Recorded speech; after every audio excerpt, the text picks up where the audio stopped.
Hola, ¿qué tal? ¿Cómo estás? A raíz del vídeo sobre los narcisistas y los psicópatas tuve bastantes mensajes de personas que se sintieron reconocidas en mis palabras y se quedaron totalmente estupefactas, ¿no? De poder entender por primera vez lo que su instinto de alguna manera siempre les había advertido. Yo entiendo la revelación que supone, porque para mí entender que algunas de las personas importantes que yo tenía en mi entorno eran narcisistas o al menos tenían comportamientos narcisistas, fue realmente una grandísima revelación. Porque aquí es donde entramos en contradicción muchas veces con nuestro propio instinto. Nuestro animal interno siempre supo cuando nos estaban manipulando, siempre supo que algo no iba bien, siempre supo que había personas mmm, que no, con las que no terminaba de encajarte todo, siempre ha sabido cuando alguien te miente. El animal interno está preparado para eso. Nuestro instinto es muy profundo y es capaz de leer la incoherencia entre el lenguaje verbal y no verbal. Por eso sabemos cuando la gente miente, lo intuimos. Porque por muy profesional que pueda ser una persona y los psicópatas y narcisistas pueden ser expertos de la mentira, hay algo que percibimos a nivel emocional o incluso yo diría a nivel energético. Esa falta de empatía como humanos la sentimos. Lo que pasa es que estamos tan condicionados a dejar pasar esa información y a complacer o a, digamos, dar por válida la visión del otro, que la mayoría de nosotros hemos estado junto a esas personas abusivas y aunque sentíamos algo en nuestro interior, no podíamos reconocer lo que era. Yo con los años, cuando he comprendido que existía este tipo de patologías y he visto esos comportamientos en esas personas, he podido como darme la razón de alguna manera a una parte muy profunda de mí. Decir, ostras, yo siempre lo supe, ¿no? Mi intuición lo sabía, pero no teníamos las herramientas o eh, la autoestima suficiente como para confiar en nuestras percepciones. Y es que no nos educan desde ahí, no nos educan para que podamos fomentar nuestra intuición y nuestro instinto, sino todo lo contrario. Desde muy pequeños ya nos están anulando el instinto.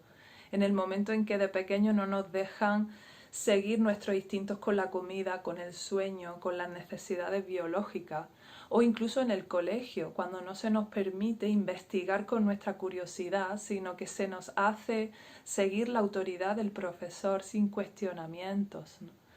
Eso poco a poco va matando a nuestro instinto y va matando nuestra sabiduría interna y vamos creciendo con esa idea de que nuestro criterio no es correcto, sino que lo de fuera siempre tiene más razón que nosotros.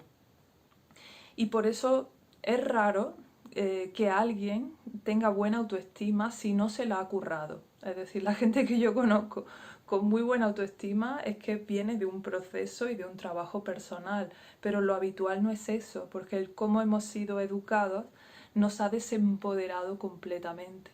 Entonces hay una parte de tu instinto, de tu animal interno, que tiene todos los recursos para defenderse de los ataques, para defenderse de los peligros y que responde. Si tú estás en contacto con tu animal interno, vas a reconocer perfectamente esas intenciones de las otras personas y vas a poder poner límites.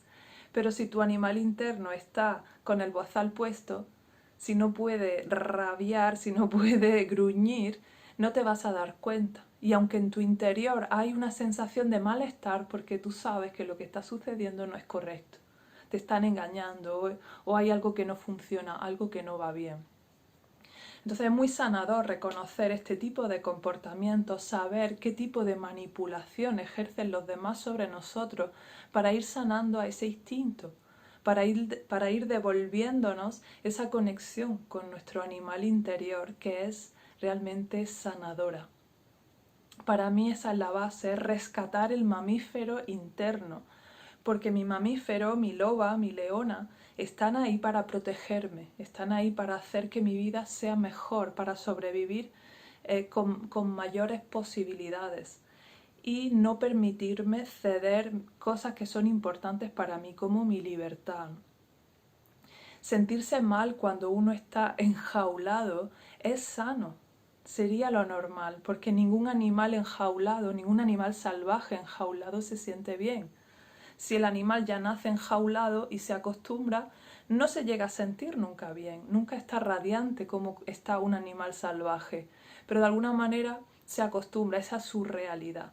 Pero si coges un animal salvaje y lo metes en una jaula, es normal que tenga esas reacciones y sienta ese malestar. Por eso muchos de nosotros en esta situación de confinamiento tenemos ese malestar constante de decir, vale, sí, tengo todo, tengo buenas condiciones de vida, pero es que no me gusta no ser libre, no soporto no ser libre, no me gustan los barrotes, aunque esos barrotes sean de cristal.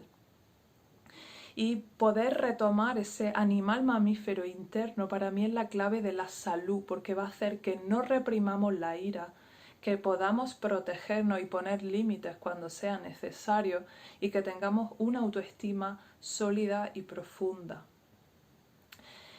En principio dije que no quería hablar demasiado de los narcisistas y los psicópatas como personas o personajes para que no perdamos toda la energía en intentar diagnosticar a otras personas, sino que nos centremos más bien en reconocer los comportamientos de esas personas para no permitirlos, ¿no? La mejor forma de no darle gasolina, de no darle suplemento a un narcisista es no alimentarle, no caer en su manipulación.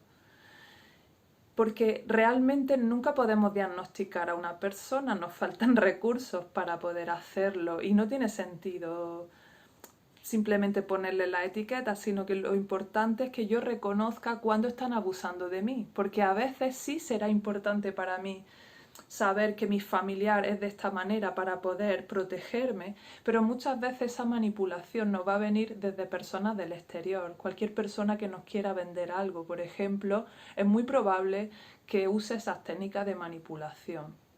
Yo estos días que hay muchas clases gratuitas y todo esto, yo estoy investigando un poco sobre marketing digital porque no conozco este tema y bueno, obviamente me interesa para mi trabajo. Y me estoy asustando de darme cuenta que la mayor parte de las técnicas de venta son técnicas de manipulación total, ¿no? Es decir, cómo hacemos creer a la persona que algo tiene más valor que realmente el que tiene, ¿no? Y cómo hacemos sentir a la persona culpable, cómo la hacemos sentir mal consigo misma para nosotros venderles la solución y venderles el consuelo o venderles la liberación de un malestar que nosotros mismos hemos provocado, ¿no? Entonces me he quedado muy sorprendida porque aunque yo ya veía obviamente la manipulación en la publicidad, me ha sorprendido ver hasta qué punto se entrena a la gente descaradamente en manipular a los otros. Yo quizá aún soy demasiado inocente en este sentido de pensar que cuando un producto es bueno no necesitamos engañar a nadie, ¿no?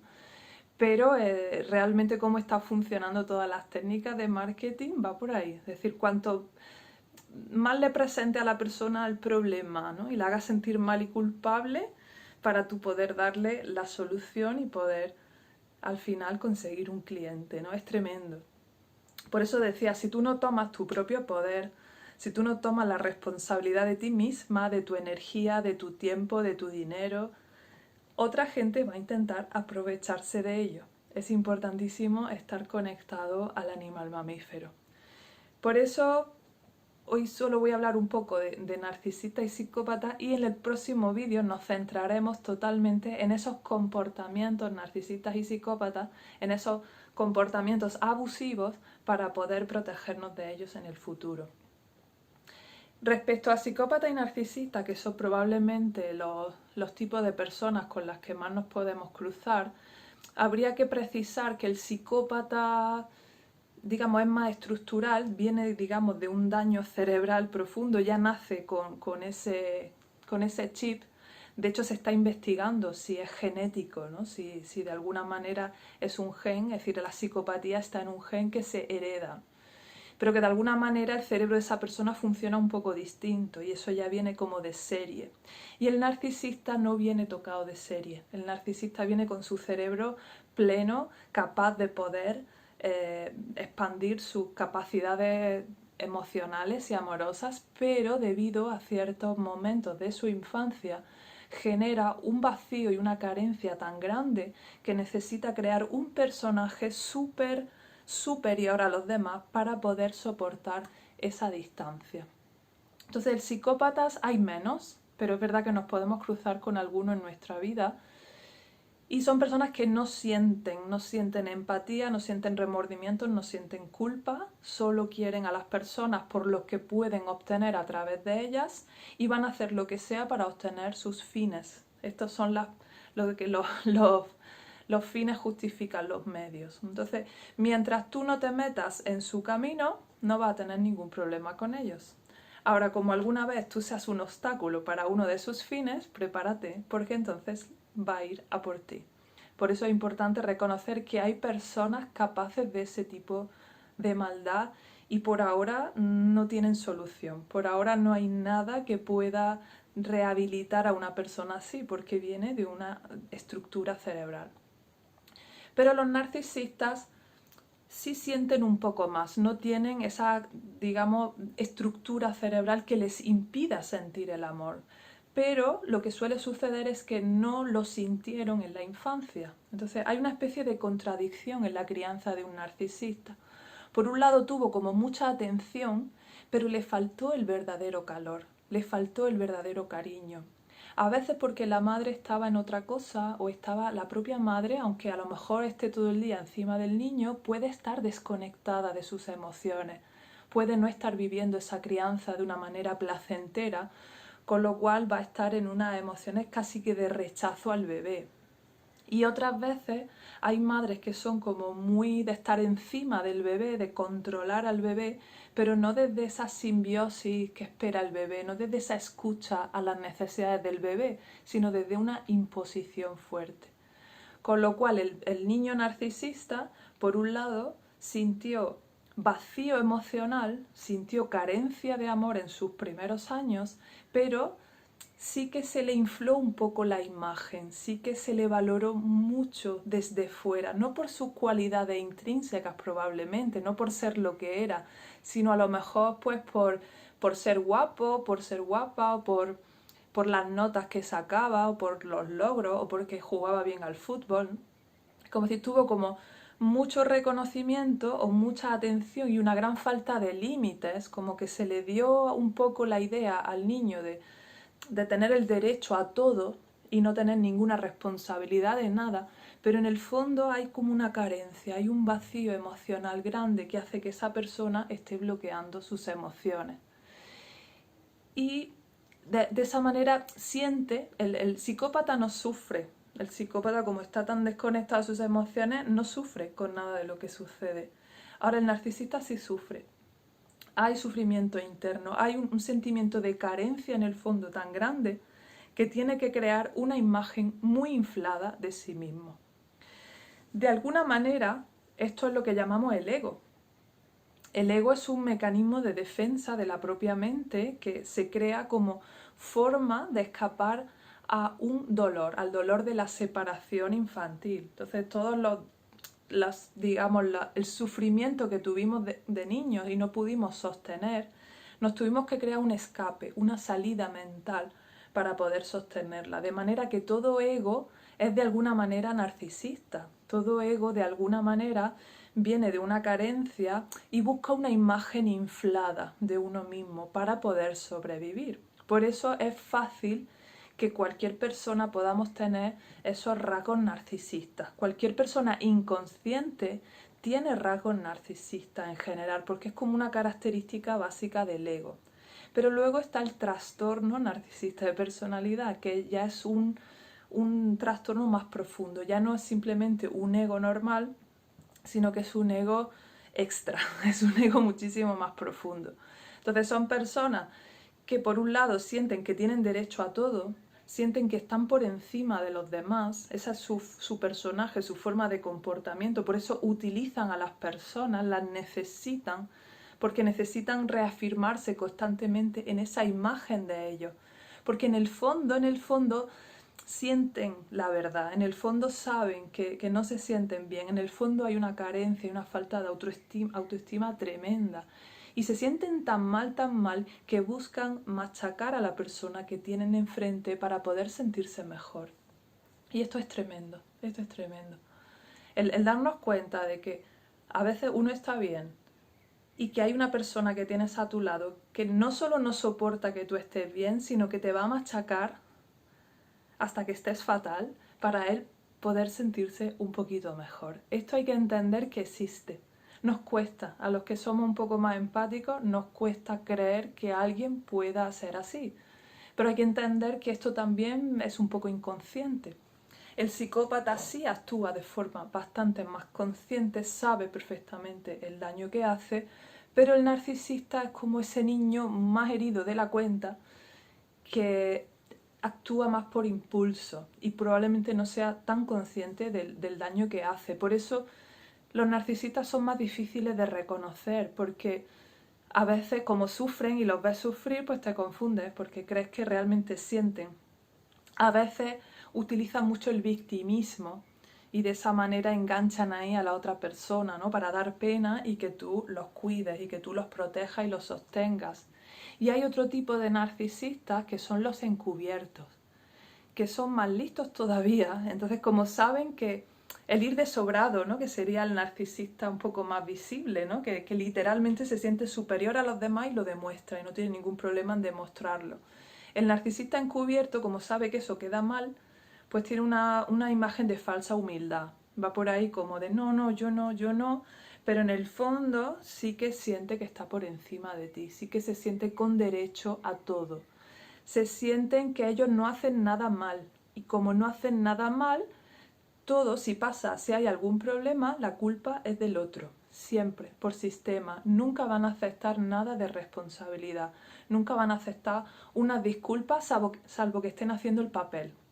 Sí que un narcisista te puede pedir perdón, pero porque sabe que pedir perdón queda bien y que la otra persona pues se va a quedar tranquila y contenta, pero luego no va a cambiar, luego no va a hacer nada para poder resarcir a esa persona del daño que le ha hecho.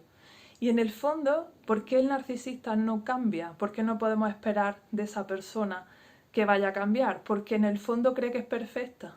Y alguien que cree que es perfecto nunca va a cambiar. Entonces, incluso si esas personas van a terapias, porque yo tengo el caso de una pareja, ¿no? que fueron a terapia, al final la persona narcisista se va a intentar camelar al terapeuta para demostrar que la culpa siempre es del otro, ¿no? Van a ir a la terapia como diciendo, bueno, vengo, pero vengo por ti, vengo para que te cures tú, no vengo para realmente aceptar honestamente mi parte y ver qué puedo yo hacer. Por eso estas personas, cuando las descubrimos, es muy importante darnos cuenta de que no van a cambiar y por tanto nuestra relación nunca va a ser sana y que lo mejor que podemos hacer con estas personas es, si podemos, alejarnos de ellos. Si son personas de tu familia de las que no te puedes alejar, pues intentar relacionarte de la manera más sana para ti, ¿no? La que ponga mucho más límites. Por eso decía, reconocer a tu mamífero te va a ayudar a poner los límites a estas personas. Es importante darse cuenta de eso, de que decir, cuando alguien nunca reconoce al menos una parte de su responsabilidad de las cosas, nunca reconoce que a lo mejor no tiene razón, que a lo mejor la otra persona tiene otro punto de vista diferente y que esas dos visiones pueden ser correctas, nunca va a permitir un cuestionamiento. Entonces, cuando tú cuestionas a un narcisista, lo normal es que te rechace o se enfade, literalmente, porque no puede hacer esa autorreflexión, no se ve a sí mismo, porque en el fondo sabe la carencia que tiene. No lo sabe conscientemente, pero inconscientemente lo siente. Entonces, por eso digo, no es tan importante ver los rasgos concretos de las personas narcisistas y psicópatas para que no estemos demasiado obsesionados en ir diagnosticando por ahí a las personas, pero sí es importante reconocer sus comportamientos, porque eso nos va a dar muchísima salud mental. Este es un tema creo que todavía bastante nuevo. no mucha gente es consciente de que existen estas personas. De hecho, incluso muchos profesionales aún no lo contemplan. Si alguien no ha tenido una relación con un narcisista, probablemente no te va a entender. Los que hemos pasado por ese tipo de relaciones sabemos lo que hay debajo, porque entendemos, el machaque constante a la autoestima que supone estar con una persona narcisista, que es como que te da una de cal y una de arena constantemente, de manera que tú nunca tienes claridad. El método del narcisista se basa principalmente en desmontar tu autoestima, y eso deja a la persona totalmente rota, totalmente desmoronada. Y después de una relación con un narcisista se pasa un shock postraumático. Realmente deja una herida tan profunda que incluso la propia persona no la entiende. Es como la mayoría de la sociedad pues te dice, no, si ha sido solo una relación, no ha sido para tanto, pero el daño ha sido tan profundo, por eso se le llama el maltrato silencioso, que en realidad la persona cuando acaba la relación de alguna manera está enganchada a la parte buena, es como una droga que te engancha a la parte buena, pero somos incapaces de ver la parte que nos ha herido, y eso hace que nuestra recuperación sea muchísimo más lenta. Por eso en el próximo vídeo veremos exactamente qué tipo de comportamientos generan estas personas para que los reconozcas y no te dejes manipular nunca más. Nos vemos la semana que viene.